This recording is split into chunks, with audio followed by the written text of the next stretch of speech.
Well. A lot of fears were quelled in this nation today when it comes to a certain position on the hockey rink, and we're excited to talk about that. Clarkey, how you doing? We're back with more instigating. What's up, brother? Good. I texted you a couple things last weekend, and I got one response back, leave me alone, and then you never responded after that. We'll talk about that. We'll talk about that too. I don't want to talk about that right now, but we will address the Super Bowl. I'm not a coward, and I will not run away. You didn't answer my text.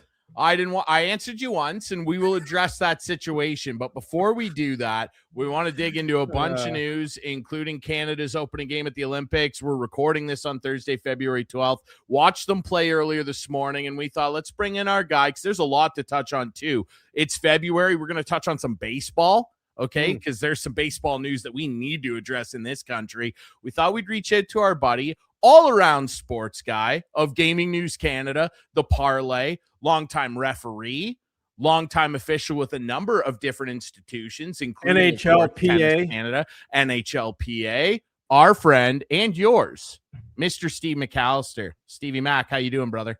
Good, and don't forget teammate of Chris Clark on the fan charity celebrity hockey team. Probably my crowning achievement in this world. Probably. I would certainly think so. I've heard that from many people in this industry. I want your take. Ryan saw me play last year, by the way. And I saw you play. You were amazing. You were fantastic. I remember saying that. Hey, not to get off the beaten path, guys, but Clarkey, I was watching the Olympics last night, and our buddy Brian Stemmel was doing the color commentary for alpine skiing, and not only the guy is, I think he's one of the best color commentators out there. I mean, I don't watch skiing at all except during the Olympics. He's outstanding. He might be as good a hockey player. He was one of our best 2 or 3 players in those fan celebrity teams. He was, yeah, he was good. We had a few celebrities come out and play well. Yeah, it was a fun time, but it was an awful long time ago. Yeah, also the late Mark Curtin played in some of those games for us. God rest his soul. Absolutely. Well, I mean, and you two, of course, are involved. So the word celebrity, very operative there. We signed autographs after games, Ryan. I bet you did, brother. We were the eye candy, Ryan. We were the eye candy. Yeah. I completely understand that. Completely understand. I want your take, Steve, on what we saw out of this character today. And, there was a lot of controversy for some when this gentleman, Jordan Binnington, ended up still making Team Canada. And he did the same thing today that he did at the Four Nations. Lots of work left in this tournament, obviously. A ho-hum tidy 5-0 shutout against the Czechs today. Are you still worried about Binnington? Should we be worried about him after that? Yeah, I think there's still some question marks. I think it was his net for the first game, and especially since Logan Thompson and I'm trying to remember who the third goalie is. Darcy Kemper, sorry. Those guys have kind of blown hot and cold like Binnington this season, but he was pretty solid today. He made the saves he had to, but I think I don't think there was ever any doubt that Binnington was going to play the first game. You think he'll play the second? No, good back to back. Yeah, good it is question. Back to back. You're right. I like guys. The idea of getting Thompson and Kemper in for a game just so you kind of know what you have, and again, you may get an injury or maybe maybe Binnington does struggle in the game, and then at least you have somebody else to put in there. It's so tough though when you're not exactly playing tough teams. Like Czech is good team. They own us in the team in the World Juniors. They've owned Canada, but Switzerland tomorrow, and then is it France in the last of the round robin? So they could show well in those games, but when it comes against the big guys, either Sweden, Finland, or US, that's where you need your goalie to shine, isn't it? Yeah, just watching the game today, guys, it took me back to Sochi in 2014 when Carey Price was in goal for Canada that tournament, and that was at the time when Carey Price was easily the number 1 goalie in the world. And I just remember how confident he played in that tournament, and he just made it looked like he was sitting in the back of the car reading the Saturday Toronto Star. Like every save looked so easy, he didn't give up any rebounds, and steered pucks into corners, and I don't know if Canada is going to get that type of goaltending, but with that lineup, I thought the Czechs would give them a real tough game today, but this is a very, very good hockey team. I was more of a Sunday Sun kind of guy, but it also shows that Biddington playing on a weak St. Louis team will look vulnerable with a strong team like Canada. Shut out, no problem. Yeah, no, I think that's a great point, Chris. And one thing I was surprised at, I did see some time on ice numbers this afternoon, and I was a little surprised that the fourth line didn't play more. And I'm thinking that's going to change in these next two games, where, as you mentioned, Chris, they are going to play lesser competition. So I think it is an opportunity to play that fourth line a little more. I would certainly agree. On that note, I wanted to ask you this too, both you guys, really, because this is always a talking point, for Canada, but especially, after that first practice and everybody kind of seeing how the lines were. What did you make of the lines? I really liked them. I mean, I thought that all of the lines were effective. They were all well balanced and had a little bit of everything, and all the lines made an impact in one way or another. Yeah, you'd like to see that fourth one get out there a little more, but at the same time, like Bo Horvat scored. I really liked the lineup. I thought it was really, really good. Steve, your thoughts on it first? Yeah, I think again, I think there's some eyebrows raised with Wilson and Celebrini with McDavid at the beginning, but those guys look great. Celebrini gets a goal. Tom Wilson does what Tom Wilson does, and I think it's a deep lineup. I love the fact that John Cooper had Bo Horvat killing some penalties. This is a guy who's having a great year with the Islanders, and and defensively, I was really impressed with Thomas Harley and Drew Doughty, and I think Harley's a guy we don't get to see very much of him up here with him playing in Dallas, and I think, Shea Theodore looked comfortable. And again, we didn't get to see him a lot at the Four Nations Cup last year because he was hurt on, I think, the first or second shift. We'll see how badly injured Josh Morrissey is, but this is still a pretty deep blue line. Agreed, Clarkey. What did you think of the lines? Well, I will admit I had to work today, so I did see the lines, but I didn't see a lot of the game to be able to comment on the lines, how they played. Yeah. But I mean, it's I don't understand how people can say that this team isn't favored to win. Like, I hear people saying it's, Team USA, and I get it. They're a good team too. But when I see the lines and see the players and see the talent on this Team Canada, I don't think Team USA can match them. I really don't. What are the odds on this one, McAllister? No, I think listen, Canada has to be the favorite based on what happened at the Four Nations tournament. They won it. Well, yeah.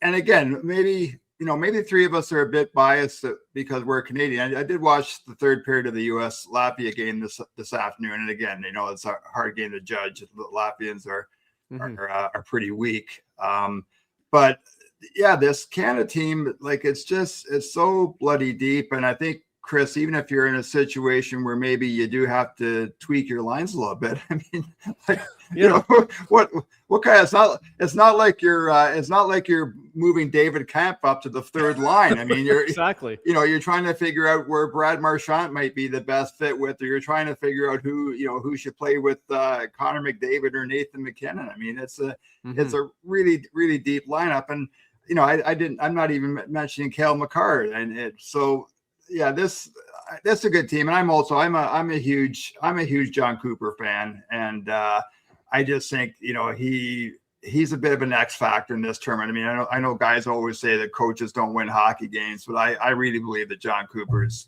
he's relevant here. Yeah.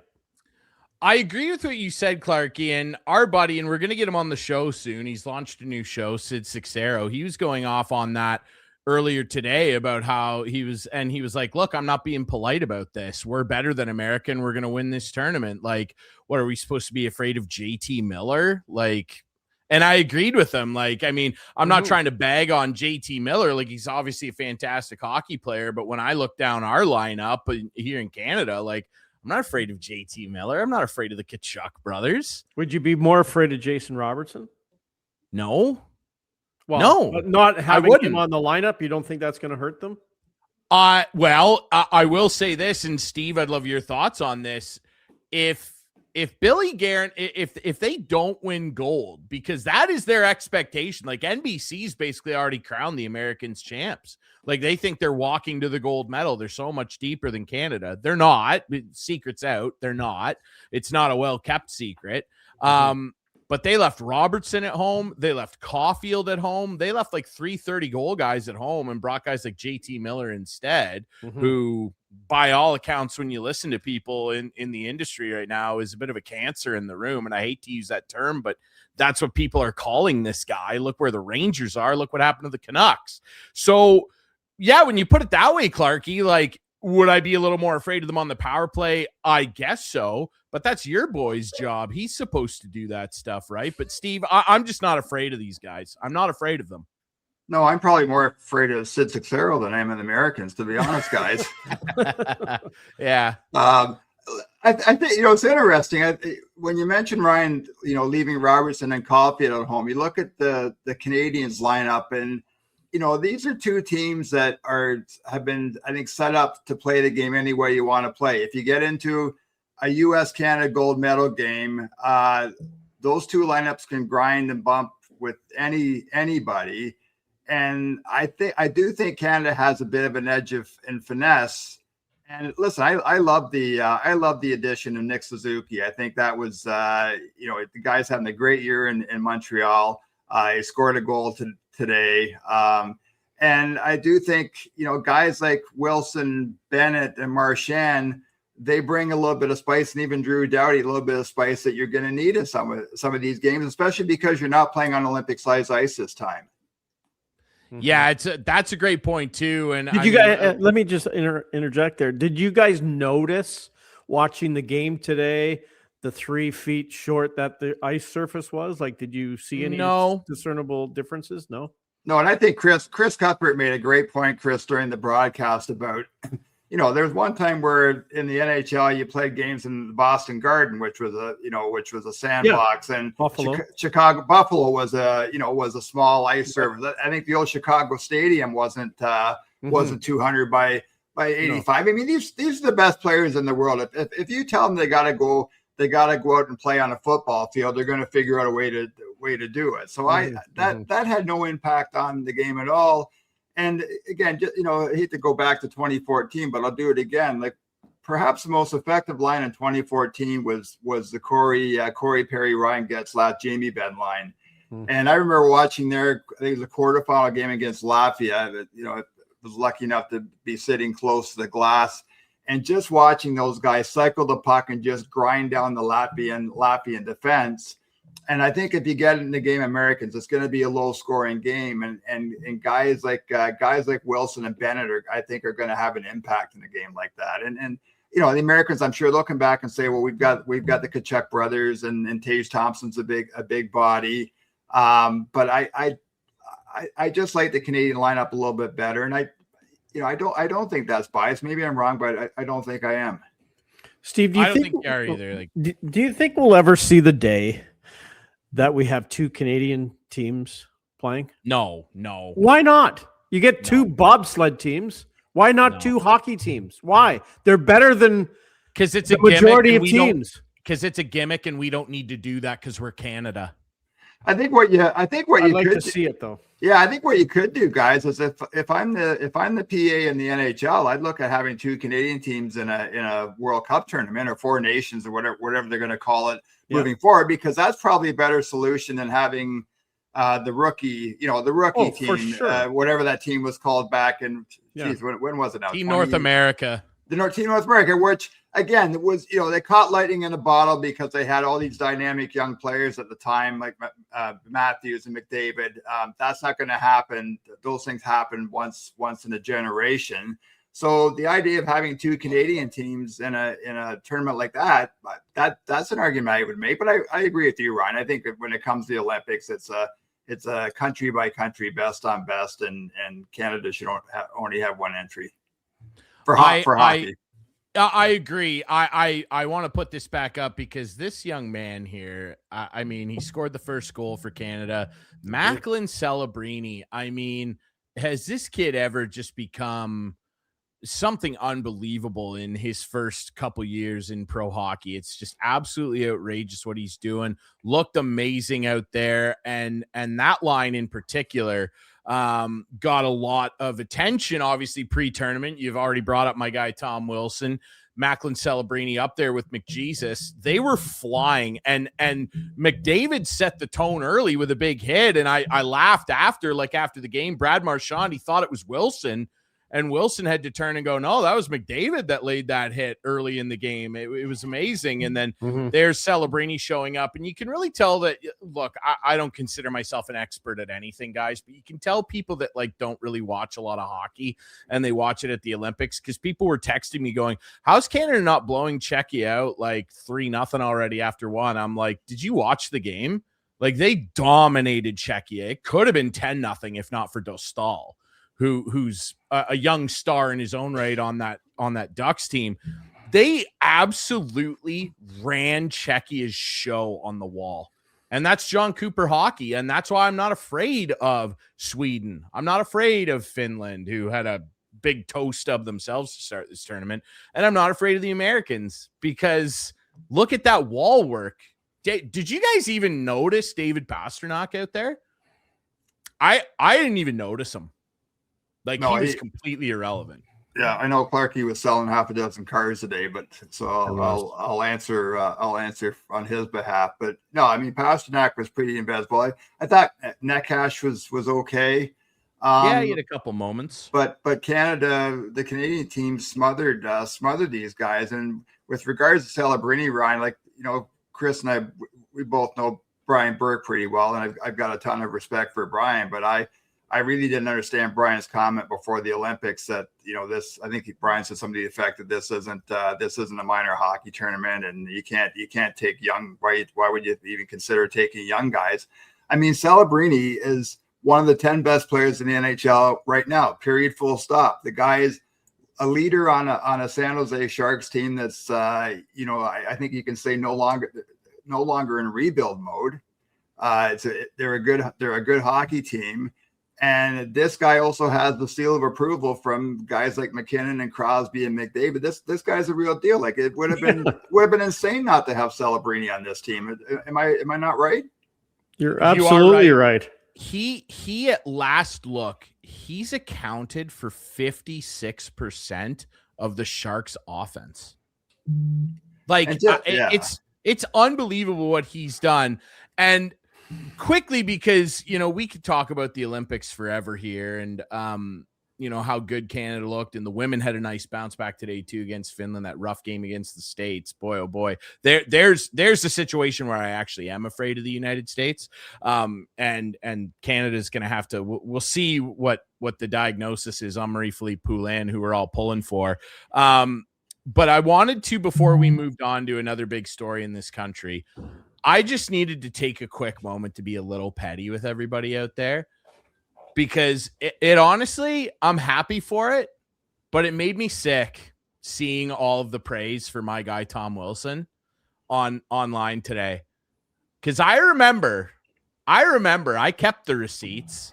I remember all of the nonsense of people, including my co-host on an old show of ours. This guy's a goon. They got to kick him out of the league. He's a loser. He can't play hockey. Played top line right wing on a Stanley Cup winner. Now he's top line right winger on Team Canada. And everybody all of a sudden is like, boy, isn't it great you got Tommy Wilson? Isn't it so I never cool said you got Tommy. He shouldn't be in the league. That. No. You never said that. No, well, you just said my co-host. You just said my co-host. Now listen to me. I also said to you a couple of weeks ago, I'm looking forward to finally cheering for this guy. So don't throw that in my face. Easy there, Sid. He's from Toronto. He's a good player. But that's my problem. I'm just being a little petty here with people, because now all of a sudden petty with other people, not me. Well, all of a sudden he's a great player, and I remember I saw a lot of pretty familiar looking Twitter accounts today just praised Not this mine. guy, and I went, "You Not disgusting pig." I remember what you said about this guy. Well, I definitely said he's a dirty player because he is. Well, stats will back that up.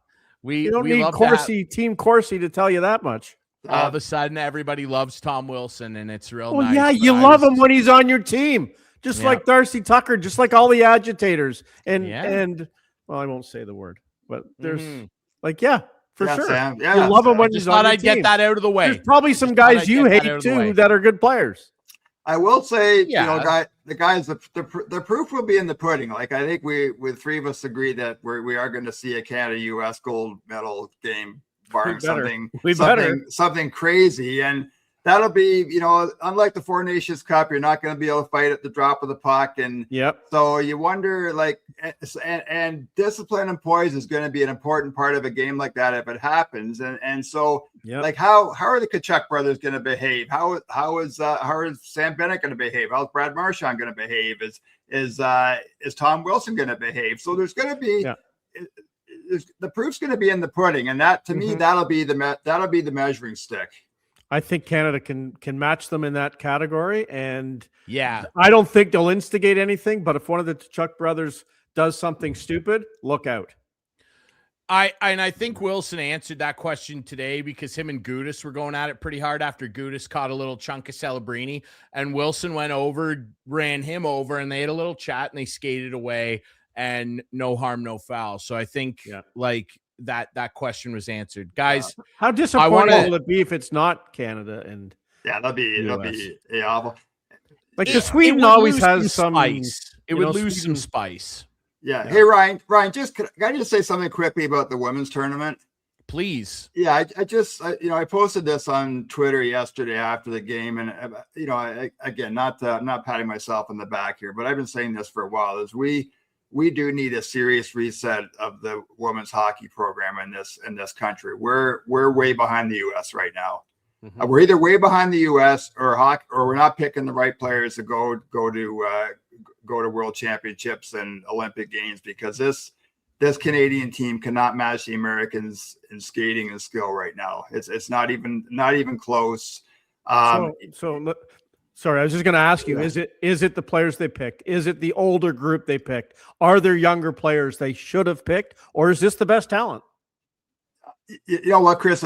I'm not quite sure, because again, I don't follow what's going on with the younger groups, but I just think, and I saw this to some extent about 10, 15 years ago with hockey development, where I felt the U.S. had passed us in Canada because they were putting a lot more emphasis on skating and skill. And again, part of that is that the U.S. does have a lot more resources than we have in this country, but we have some flaws with our not just hockey, but with our sports system right now. And this trickles down the U.S. as well. We're too much emphasis on winning. We don't spend enough time developing people. When it comes to hockey, it's no surprise that we don't develop goalies in this country, because we have kids in Pee Wee, Bantam, and Midget AAA hockey where the number one goalie plays 70% of the games, which is insane. And with women's hockey, the one thing I pointed out on Twitter is that there are going to be less and less opportunities for young Canadian women to go to the NCAA, because there's so many good players in the U.S. now.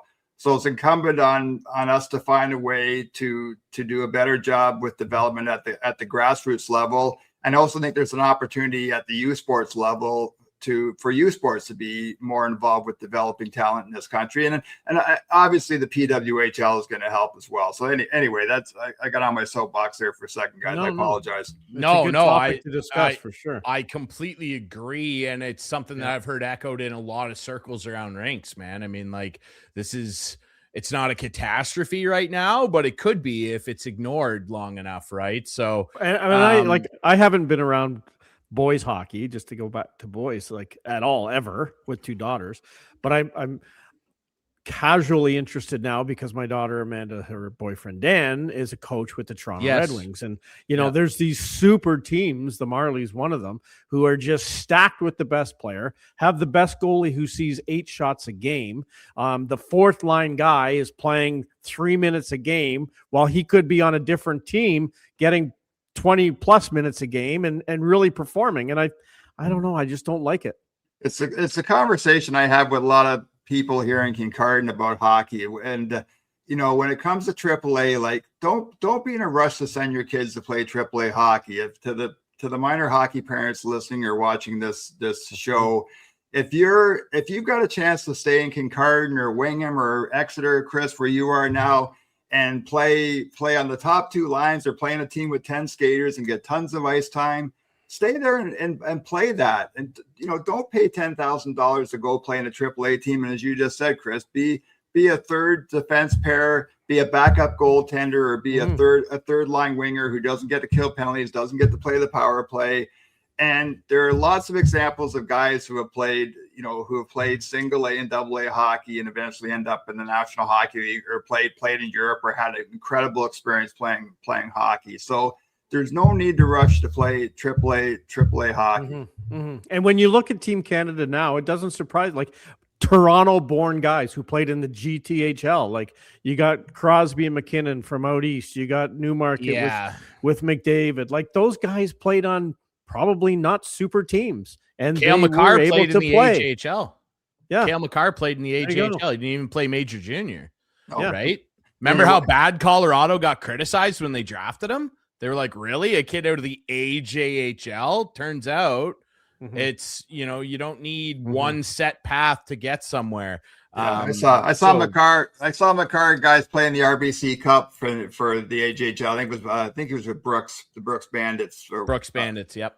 In 2018 or 19, Chris, there with our old friend Colin Campbell, and I like back then you saw this guy was playing like 30 minutes a game for that team, and you can see he was going to be something special. I mean, I certainly didn't see him being what he is today, but you knew this guy was going to be a good hockey player. Yeah. And it turns out he is. So yeah, not a catastrophe yet, but I want to change subjects now, gentlemen. And, Steve, how much time you got? You good here for a bit? Yeah, I'm good. You got a game tonight. We don't want you got to do your pre. Well, I have a game tonight too, by the way, in Exeter. I'll get you guys out of here. Don't worry about it. All right. And for the record, I'm in Grand Bend. I don't live in Exeter. Okay. Oh, sorry. Grand Bend. I work in Exeter. Exeter's a poor forward, Commissioner. What can I say? Yeah, there you go, Gary. I want to talk and change subjects here quickly to the subject of baseball. Now, follow along with me here, gentlemen, because I need to take you on a bit of a journey here. I'm going to show you an image here. I was doing some research. I don't know if you're familiar with this, but if you Google the greatest heist in Canadian history, what you'll find typically is a reference to a situation that happened in 2011 and 2012 where a bunch of guys in Quebec stole $30 million worth of Canadian maple syrup. It was almost 3,000 tons that these guys made away with. It was called the Great Golden Heist. It's got a couple other names, but if you Google the biggest heist in Canadian history, typically this is what comes up. I would like to posit to you guys that I actually think the greatest heist in Canadian history was committed by this gentleman. And his name is Anthony Santander, because what he's done is stolen $92.5 million from the Toronto Blue Jays and fans across this great nation. I can't believe the absolute insanity that has occurred with this gentleman. Played 52 games last year, did nothing. They couldn't even roster him in the World Series. Remember, they had to petition Major League Baseball to let them put Joey Loperfido on the roster.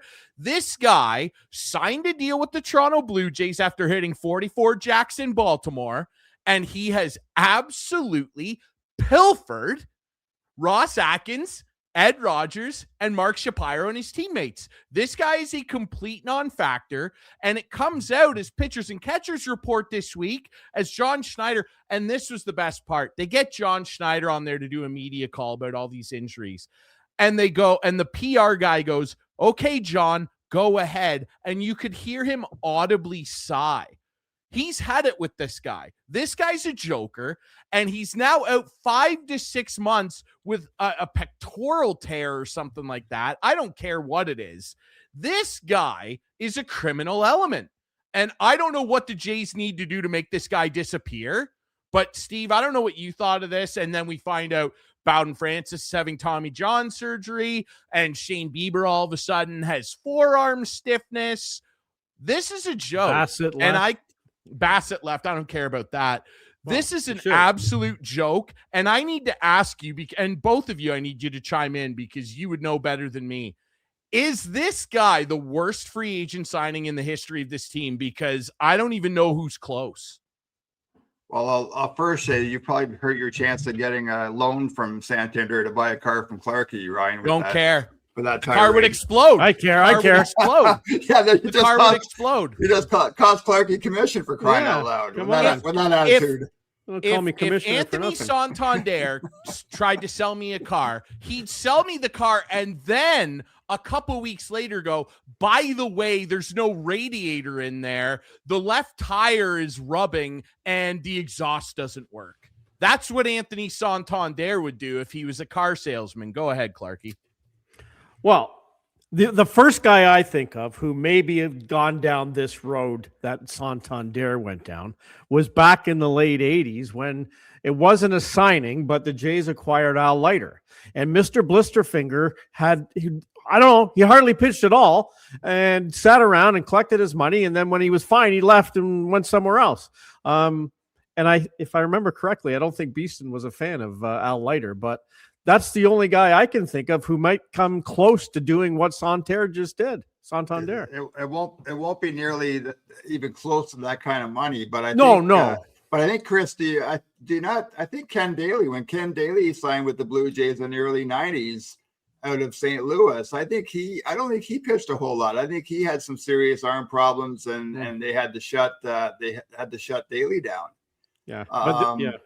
It's all the timing that's obviously the problem here, right? And I heard some guys say, he's not on company time in the off season. He's not going to have an operation on non-company time. He's going to enjoy himself, and then company time, that's when I'll have my operation, which is terrible. Yeah, it's one hand, Ryan, it's really disappointing, but on the other hand, I talked to Jeff Nixon from CBC's website for a story on the Jays earlier this week, and I think even with Santander not around, John Schneider's biggest challenge may be how to get guys enough playing time.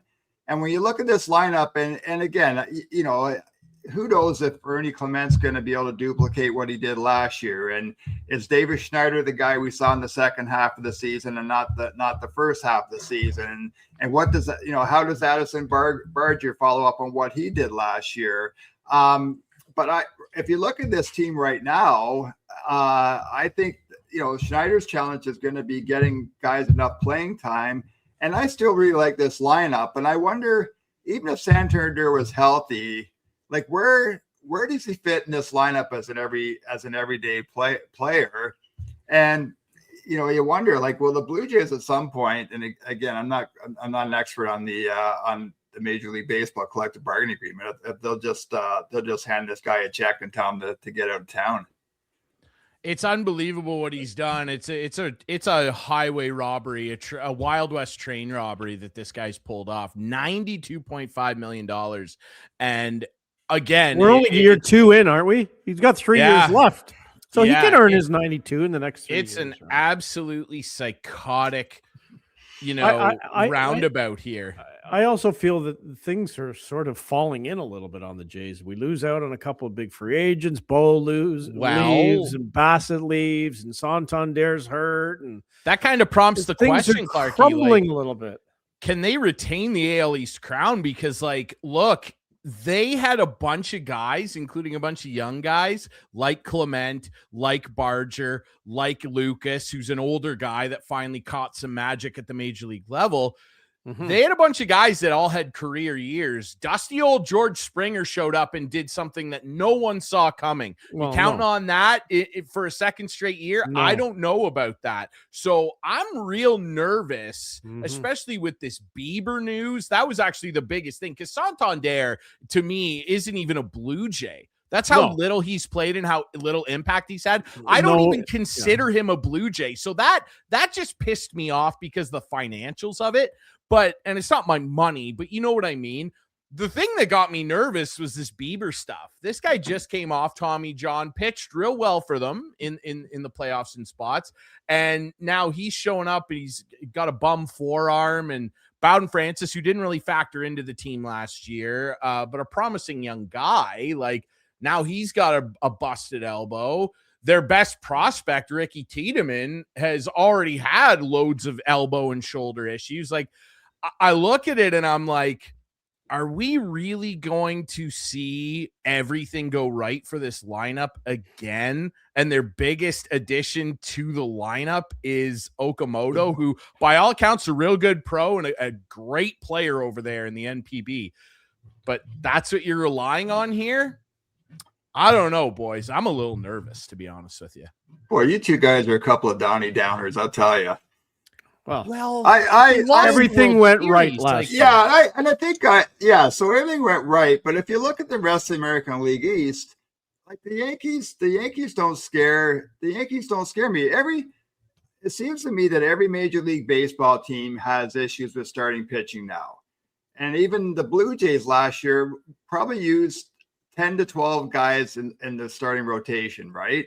And this is a team that still has Savage. Like, right now, Eric Lauer's not on the opening day starting rotation, which, it seems crazy to me. I thought the guy was lights out in the playoffs last year. And I think Bieber's just a minor setback. That doesn't worry me right now.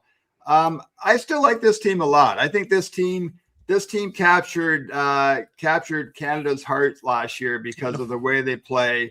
Those guys are back. The Bichette thing, in hindsight, it looks like he was never going to come back. And for whatever reason, the relationship broke down between the front office and Bichette. And there is a question, there's a big question about how do you replace, what do you have, 190 hits, and that was missing the last 30 games of the regular season. Again, if you're a glass half empty guy, I worry about Alejandro Kirk, and can he handle that kind of a workload again? But I think there's a lot to like about this team, and I think John Schneider really matured as a manager last year. But it's going to come down to pitching, especially starting pitching. And every team, with the exception maybe the Dodgers, every team in Major League Baseball faces that question coming into spring training. It worries me that Isaiah Kiner-Falefa run home could have been like the closest we came to winning a World Series. And you mentioned about Bo Bichette and the front office getting a little bit, not on the same page maybe. And then Kiner-Falefa, I guess he signed with Boston, if I'm not mistaken. Yeah, he signed a one-year deal with the Red Sox. Said yesterday, if I could do it all over again, I definitely would have got a couple of steps out. Great. But you've got to do what the organization wants. That's been the thing there with runners in the situation. They always keep the runner close at third. And then he went, do we have the next part, Ryan? No. We have the next part too. Perfect. Go ahead, and this is from our friend Rob Longley's piece in the Toronto Sun, which you can of course read. Kiner-Falefa went on to say, my only regret is the way everything went down in the aftermath of the Dodgers, of course, extra innings win in Game 7. We don't need to relive that. If it was going to be such a big deal, Kiner-Falefa said, it would have been nice to have the camera in my face and a chance to speak. It blew up without me getting a proper interview. I thought that was unfair. Everybody was going off without me being able to talk about the play, which was tough. At the end of the day, I did what I was told. We win as a team and lose as a team. There was lots of opportunities to win before that, and we didn't do it. And so I just want to ask Steve, though, as a PR guy, I don't know. How do you shut a guy up like that who wants to talk? Doesn't he go and say, I want to get out in front of this? One problem I have today, Chris, and again, you and I probably still have some friends who work in communications for sports franchises, but it really is a sore point with me. And most of the cases, I do not blame the communications people. I blame the people above them. No doubt. But communication staffs, for the most part, have become obstructionists and not facilitators. Yep. And I'd like to think, Chris, when you and I first met each other, and I was doing public media relations for the NHLPA in the 90s, I said to the people I work with at the PA that even though the PA paid me, I worked as much for the media as I did for the Players Association. And I think that was the philosophy back then. I think of, Tom Manek, who hired me at Tennis Canada after the World Series in 93. John Lashray, the longtime Raptors vice president of communications. Like, I think that era of PR people, you work with the media, you had a relationship with the media. I think today's group, even me covering the gaming industry now, I reach out to people and I don't get a response to an email for 3 or 4 days. I mean, that to me, that's unprofessional, and you can't operate that way. And I don't think it's right. And again, I think the communications people deserve a little bit of blame, but I blame agents. I blame executives. I think media training is, for lack of a better word, it's a joke now. It's all about managing the media and coming out with messaging instead of being true to yourself. Well, who was the Leaf got in a little hot water because they said he doesn't. Was it in the World Juniors? I can't remember. Or no, maybe it was even training camp. They said the guys told me not to give the media anything, but like that kind of thing just drives me crazy. Yeah, well, remember Kadri with the Lupul thing. Oh, Lupul looks amazing. He looks fantastic. He's gonna play. Can't wait to see him this year. Never saw him again. And rumor was the team was super mad at Nas for saying that. And then, and guys, sometimes we're guilty in the media too, where we lambaste guys for not saying anything, and then when somebody does say something that makes for a great story, the same people are all over the guy for saying something controversial. I mean, we can't have our cake and eat it too. Like, it's agree. It's insane. Yeah. Which I don't agree with in this situation. I respected his comments and the way he feels. And honestly, this comment again just kind of made me hate this front office. And again, I know we gave them their flowers. I agree. Into that World Series. We agree. But again, Ryan, it just feels again similar to the Barrios poll in Minnesota, where these guys don't want to have any egg on their face and take any responsibility for the way they run this stuff. It's like, okay, if you have an organizational policy where you hold a guy tight to third in that situation, great. But it's game 7 of the World Series. Literally the most do or die thing. By the way, it was the bottom of the 9th too. Yes, it was the winning run. You can't just go, okay, well, we'll just play this like any old base running situation. It's not any old base running situation. It's the bottom of the 9th in game 7 of the World friggin' Series. Yeah. And it makes me hate these guys, Steve. I can't do it. I will say, guys, I think it's real easy to point at one play in that game. Like, the Jays had several chances to win that game. You're right. Even Kirk, Kirk hitting into the double plate and game 7. That, Kirk's the guy that usually takes an outside pitch and hits it the other way. Did it all season long. There were a lot of gaffes in that game. I mean, I was someone, I was down on the front office last year, but when you look at that lineup and what that team did, I think you have to give Ross Atkins a lot of credit. I mean, you do, and don't doubt. And we did that. And the Bichette, Bichette, I don't know what, I've yet to, maybe I missed it, but I've yet to see a story that's spelled out what happened with the relationship there. And I will say, I just saw a tweet today, like, the Blue Jays spend a lot of money, guys, on sports medicine and nutrition. Like, these guys, and again, we're probably, 3 of us probably have our issues with Ed Rogers, but you can't deny this team spends a lot of money and giving these players as much ammo and preparation and help as possible. And when it's funny, when they were talking about the Leafs a couple of weeks ago, and Treliving was taking some heat for dumping the sports science guy. I mean, the Blue Jays, they've got a baseball operations and a sports science department of about 70 people. And I think, listen, I'm going to take wait and see. And I fell in love with this team last year. So did I. I spent way too much money. I went to way too many games. Yeah, and I'm a traditionalist. I think this team played the game the way it's supposed to be played. I think John Schneider really evolved as a manager, and people were no longer talking about the Brios thing because of the way he managed that team. I'm gonna wait and see with this team, because I hope, as a baseball fan, I hope this team does come out and play the way they did last year, because it's when they played the way they did last year, it's a really fun team to watch. No doubt. It absolutely is, man. Yeah, we'll see. I'm optimistic. Okay. I love the team too, but one thing before we let you go, Buck announced his retirement. Any Buck stories? Any interactions with Buck, Steve?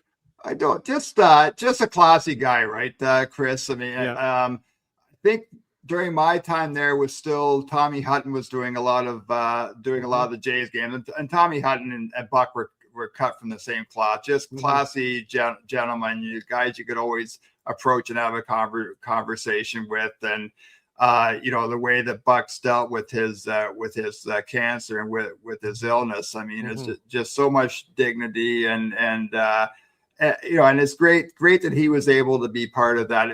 Regardless of the Game 7 loss, that was a magical run. And, our kids 50 years from now will remember where they were the night of Game 7. That was such a neat experience. So I'm glad Buck was along for the ride, and hopefully this, his decision to retire is so he can spend some more time with his wife and his family, and he's going to be healthy and he's going to be able to enjoy the kind of retirement that he deserves. 100%. Couldn't have said it better myself. We're all wishing Buck the very best and thank him for a long legacy of great broadcasting and playing days with the Jays, remember, as well. So, and coaching too. Steve, we really appreciate this. Remember to follow Gaming News Canada, stay up to date with everything going on in the sports betting world with our friend Steve McAllister here. Thanks so much for doing this, buddy. Hey guys, always fun joining you. Thanks so much. Absolutely, buddy. We'll chat again soon. Our friend Steve McAllister of Gaming News Canada and the Parlay, of course. And again, read his newsletter. He does great work for them if you want to stay up to date on what's going on gaming-wise in this country. Okay, sir, I know that you're really excited about this, and you want to give me a little win, buddy. Here. I picked them to win. They just disappointed me. I thought it was terrible. I thought it was an awful game. I thought it was one of the worst Super Bowls I've seen in a long time. They were outmatched. They were outclassed. And the Seattle Seahawks are worthy champions. But I was just very bitterly disappointed in the game. And luckily, I was invited to a party. I had a great time at my Super Bowl party. Went to Caledonia, Ontario.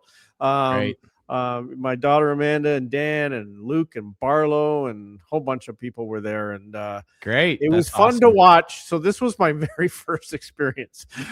I'm laughing because you'll know what I'm saying.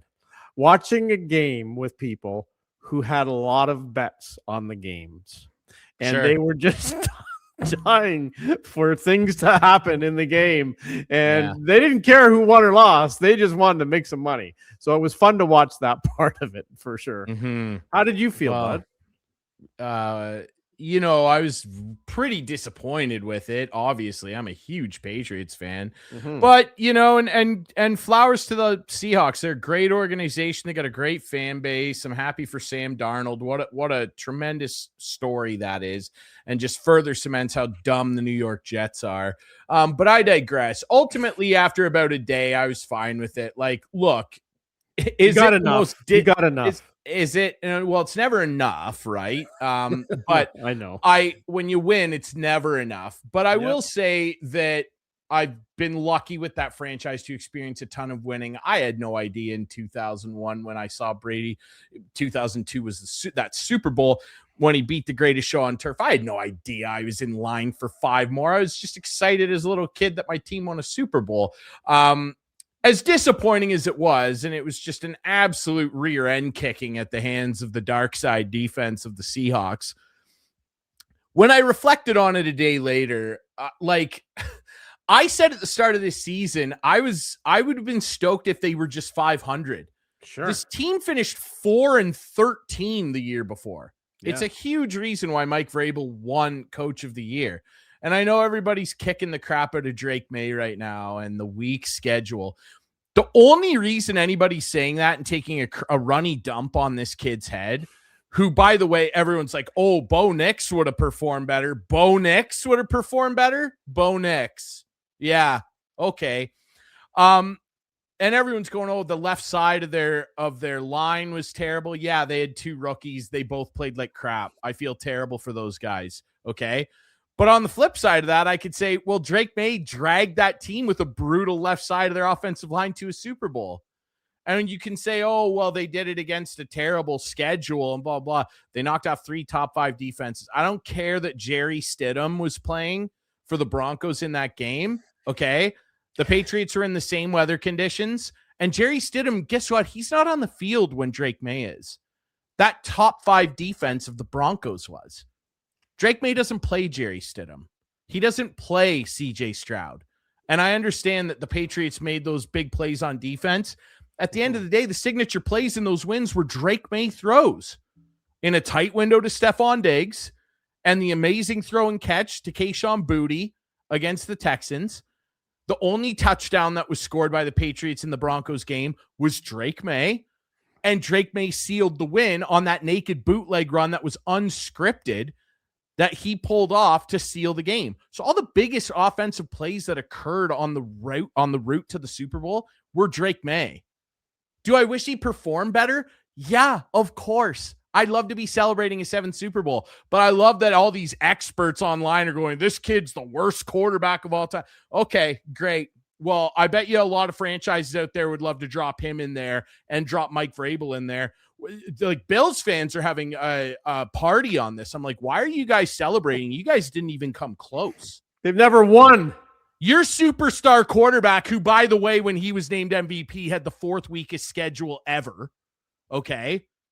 Among MVP winners, 4th softest schedule in the league, not ever, the year he won. So, okay. Right. And he had a wide open throw to a guy to end that game against Denver, and he threw it at 180 feet over the guy's head, the Dawson Knox play. So I don't want to hear this dancing on the grave. Oh, are the Patriots the worst team in AFC history to make the Super Bowl? Shut up. You guys are losers. You remain losers. And crapping on Drake May because he didn't throw 50 touchdowns in the Super Bowl, which, by the way, Sam Darnold didn't exactly light it up either. Had a solid game. Didn't turn the ball over. And the Seahawks, full marks to them for winning. They didn't turn the ball over one single time in the playoffs. They're the first NFL team ever to do that. No turnovers. Crazy. Full marks for them. I can't wait to see what the Patriots do with all of this cap space. All of that cap space, and they made the Super Bowl with a second-year quarterback, a brutal left side of their offensive line, and a bunch of young studs on defense. I can't wait. I'm upset at what happened. I'm over it.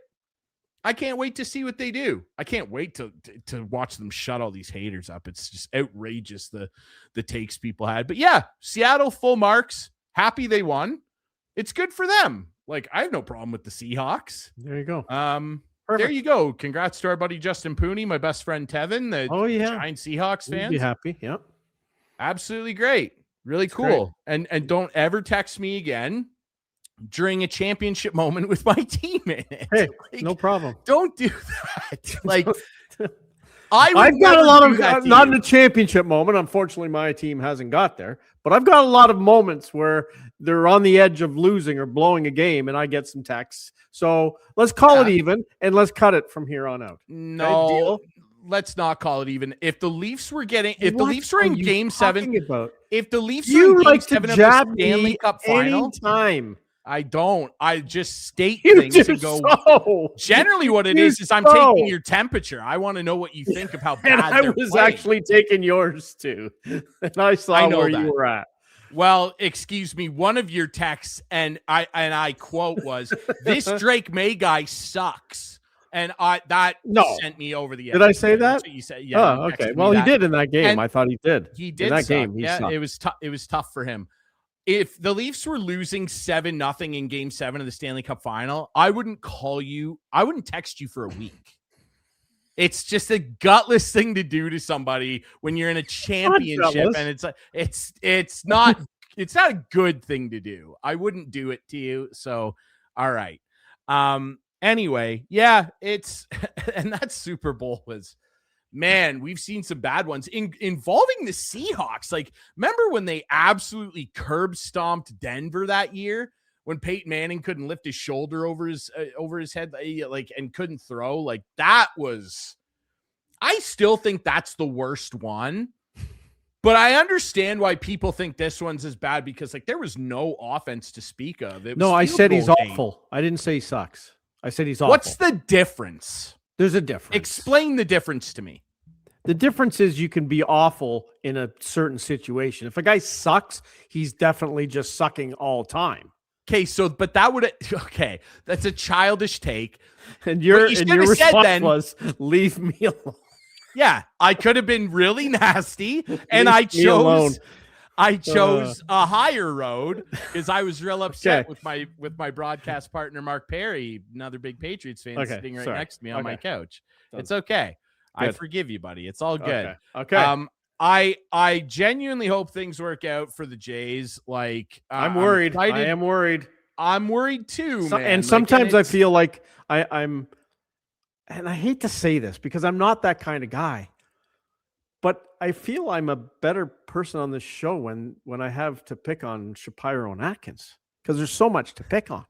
We've had a lot. We've had a lot of good. And like the last month to me has been a disaster. It honestly has been a disaster. How many guys have they lost? How many have they brought in the last month? Nobody. They missed out on a lot of big bats here. And lost their own guys. Their best player arguably one of their best players for their most consistent hitter. Gone. Their shortstop. The key place to, like, I don't know. Who is not a good defensive shortstop, and that's why he's playing third base. Good luck with that. For the Mets. I mean, to be somewhat fair, no one's moving Francisco Lindor out of short. No. And he was going to play second probably for the Blue Jays. Yeah, I think so. I think which would have been a better spot for him than third. I think Jimenez kind of solidified himself as one of the best defenders in baseball. Yeah. He came up with some big hits in that. He did, no doubt. Andres Jimenez. Let's not hit Seattle 220 series. Or 210. Let's hit 280. Then you'll be like, that'd be really nice. That'd be really, really nice. Yeah. We'll see, man. I mean, again, I'm optimistic because, look, you've got your superstar, you got Vladdy, but they got to make sure that they're able to actually build something around this guy. And it's going to be on a couple of fronts. They have to draft better. Like, they still have a bottom 5 farm system. And Ryan, the thing that worries me too is all this has happened right before training camp. Like Bassett. Yeah, like it's not amazing. Santander with the Bassett thing is it's gonna, like we're talking about a 37. We're talking about a 37-year-old guy who's got a lot of mileage. Yeah, okay, but he was very good last year.